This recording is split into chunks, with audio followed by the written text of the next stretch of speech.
an intense war between the juggernauts is going on in the battlefield, and we are introduced to Vladilena Milize, a major in the National Republic Army.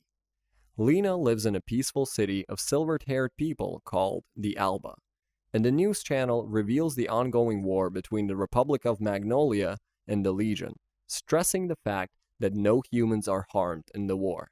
The reality is different from what is being disclosed, and Lena visits her department as usual to get on with her duty. Lena gets pissed at the behavior of other generals, who think of themselves as better humans, referring to the pilots on the other side as pigs. Lena is about to argue with them when she is stopped by her friend Annette. Lena performs her duty as the leader of an 86 squadron and proceeds to hold a meeting with a general, who is Lena's uncle. Lena gets assigned to a notorious squadron of elites named Spearhead and comes to know about the leader of the squad, Shinae Nozen, nicknamed as Undertaker. The generals warn Lena about the reputation of the Spearhead squad and how all the previous handlers assigned to the squadron have either resigned or committed suicide. It is later disclosed that the juggernauts are actually piloted by humans named 86, and the government is just running propaganda. Lena attends her usual checkup with Annette, and we witness the other end of the spectrum, outside the safe walls of Republic. The 86 are just kids who are trying to enjoy their lives even when they have minimal resources and are thrown to fight on the battlefield. The next battle starts for the Spearhead Squadron, and Shinae lives up to his name of the Reaper when he frees a mortally wounded soldier out of his misery. The remaining soldiers return to the base, and Lena contacts them the same night for the first time. Shinae is revealed to keep a remembrance of every comrade that he lost in the war with him.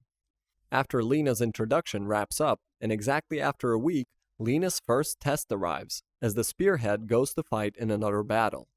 Lena backs the squad up with intel, and is shocked to see Shinae's genius in his unorthodox fighting style, when he lives up to his name and easily dispatches the whole Legion by himself.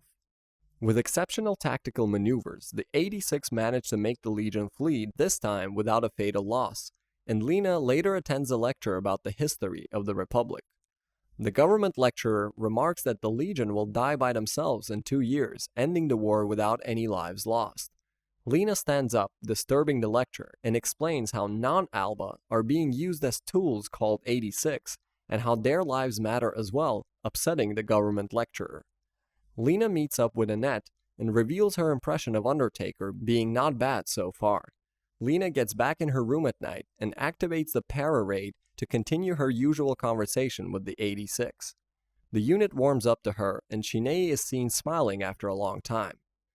Lena continues her usual conversations with the Spearhead, and these conversations suddenly make Karina mad.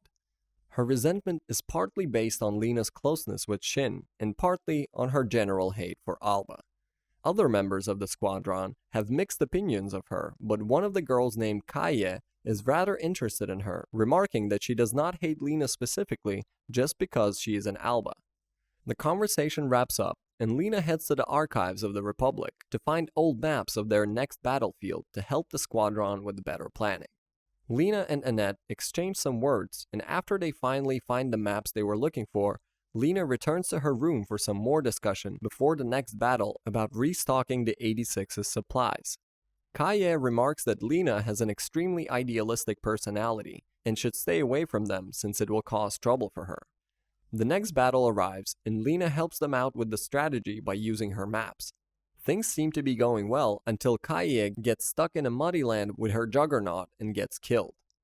Lena blames herself for Kaye's death, and as she is apologizing for her actions, one of the 86, named Theoto, snaps at her, claiming that she was just faking everything until now, and does not even think of the 86 as humans, since she never even asked for their real names, making Lena go through an emotional breakdown.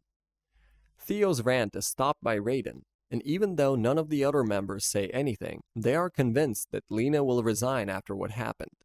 Theo seems to be troubled as the rest confront him, and Lena visits Annette the next day.